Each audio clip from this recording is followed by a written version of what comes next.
देख रहे हैं न्यूज़ 7 हिंदी। मैं हूं आपके साथ अक्षता मौर्य। दिवंगत उद्योगपति और अभिनेत्री करिश्मा कपूर के एक्स हस्बैंड संजय कपूर के लगभग 30,000 करोड़ की रुपए की विशाल संपत्ति को लेकर चल रहा कानूनी विवाद अब एक बेहद पेचीदा मोड़ पर आ गया है।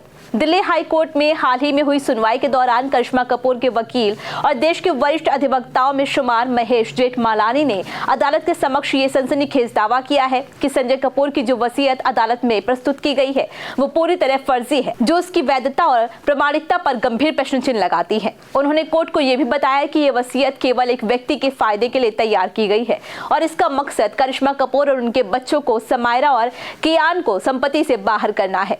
वकील ने विस्तार से बताते हुए कहा कि वसीयत में संजय कपूर की बेटी समायरा का पता गलत लिखा गया है, जबकि संजय न सिर्फ अपनी बेटी का सही पता जानते थे बल्कि उनका अपने बच्चों से भावनात्मक जुड़ाव भी बेहद गहरा था।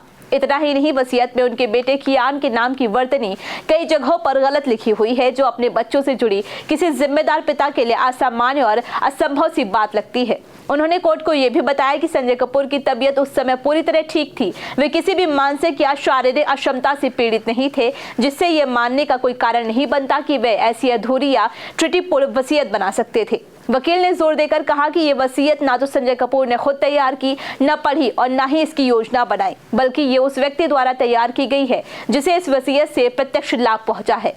जेठमलानी ने कोर्ट को यह भी याद दिलाया कि संजय कपूर के बच्चों को इस वसीयत से बेदखल करने का कोई तार्किक या भावनात्मक आधार नहीं था, क्योंकि संजय और उनके बच्चों के बीच घनिष्ठ संबंध बने हुए थे, जिसका प्रमाण वह फोन कॉल्स है जो संजय ने मृत्यु से पहले अपने बच्चों को किए थे। इस मामले में सबसे बड़ी बात यह है कि अगर वकील की ओर से लगाए गए आरोप सही साबित होते हैं तो यह वसीयत न केवल गैर कानूनी साबित हो सकती है, बल्कि इसे तैयार करने वाले व्यक्ति के खिलाफ धोखाधड़ी और साजिश का मुकदमा भी चलाया जा सकता है।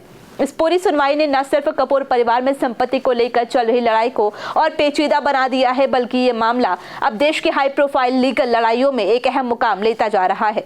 अब अदालत को यह तय करना है कि क्या संजय कपूर की वसीयत वास्तव में उनकी अंतिम इच्छा का प्रमाण है या किसी षड्यंत्र का परिणाम है। इसका उद्देश्य करोड़ों की संपत्ति पर अवैध नियंत्रण हासिल करना है। फिलहाल इस खबर में बस इतना ही। बने रहिए न्यूज़ 7 हिंदी के साथ।